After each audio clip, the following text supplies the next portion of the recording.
ये खा लेना। धन्यवाद साहब। यहाँ पर सुमन कहाँ से आई? वो तो भाग गई ना इसलिए। माँ मुझे कोई वहम नहीं हुआ, आप एक मिनट रुकिए। सच में सुमन है, लेकिन इसने विधवा की साड़ी क्यों पहन रखी है? अरे नहीं बेटा, वो सुमन नहीं हो सकती। तो उसके प्यार में अंधा हो गया ना, तेरे को हर जगह सुमन ही सुमन दिखाई देती है। अरे माँ आप चुप रहिए, आप पहले चलिए उससे पूछते हैं कि उसकी हालत ऐसे कैसे हुई। नहीं मैं नहीं चलूंगी। सुनिए, नहीं साहब, मेरा कोई घर नहीं है। अगर मेरा घर होता तो मैं यहाँ मंदिर में थोड़ी ना रहती। नहीं है, लेकिन कहीं तो आपका घर होगा। मैं जान सकता हूँ कि आपके पति को क्या हुआ था? क्या पता मैं आपकी कोई मदद कर सकूं। साहब पहले मेरा भी एक घर था, लेकिन वहाँ से मुझे धक्के मार के निकाल दिया गया। मुझे घर से निकाल दिया। मैं जान सकता हूँ कि आपके साथ बिजनेस के लिए बाहर फॉरेन गए थे, लेकिन आते वक्त उनकी फ्लाइट क्रैश कर गई।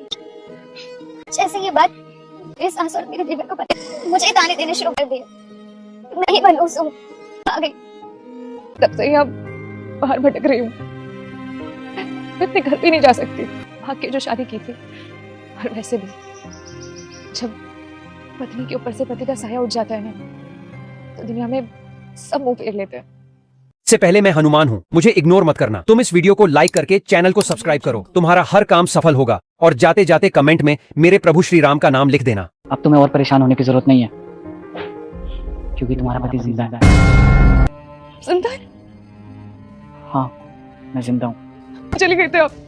आपको पता है मैं आपके बिना कितनी अकेली हो गई थी। माँ जी ने तो मुझे मनहूस बनाकर घर से बाहर निकाल दिया। आपको पता है आपके बिना एक एक दिन मेरा कैसे जा रहा था। तुम एक मिनट रुको, मैं माँ से जरा बात कर लो। माँ ये क्या सुन रहा हूँ मैं? आपने तो कहा था सुमन किसी और लड़के से प्यार करती थी और वो उसके साथ भाग गई। अरे बताइए माँ, क्यों किया आपने? बताइए मुझे। हाँ किया, मैंने किया। मुझे ये लड़की पसंद नहीं थी। तूने मेरे खिलाफ जाके इससे शादी की ना, तो मैंने इसलिए ये सब किया। मैंने मना किया था ना इससे शादी करने के लिए, फिर भी तूने इससे शादी की। मैं चाहती थी कि तू मेरे पसंद की लड़की से शादी करे, और तूने भाग के शादी करी। तेरे को पता है सोसाइटी में मुझे इसकी वजह से कितने लोग ताने देते हैं। शर्म आनी चाहिए माँ आपको। आपने अपने झूठे सान के लिए अपने बेटे का ही घर बर्बाद कर दिया। मैंने कभी नहीं सोचा था मेरी माँ ऐसी निकलेगी। माँ मैं तो ये सोच रहा हूँ, कोई अपने बेटे को जीते जी कैसे मार सकती है? अरे जरा इसकी शक्ल देखिए, क्या हालत हो रखी है। अरे कुछ तो शर्म आनी चाहिए थी आपको।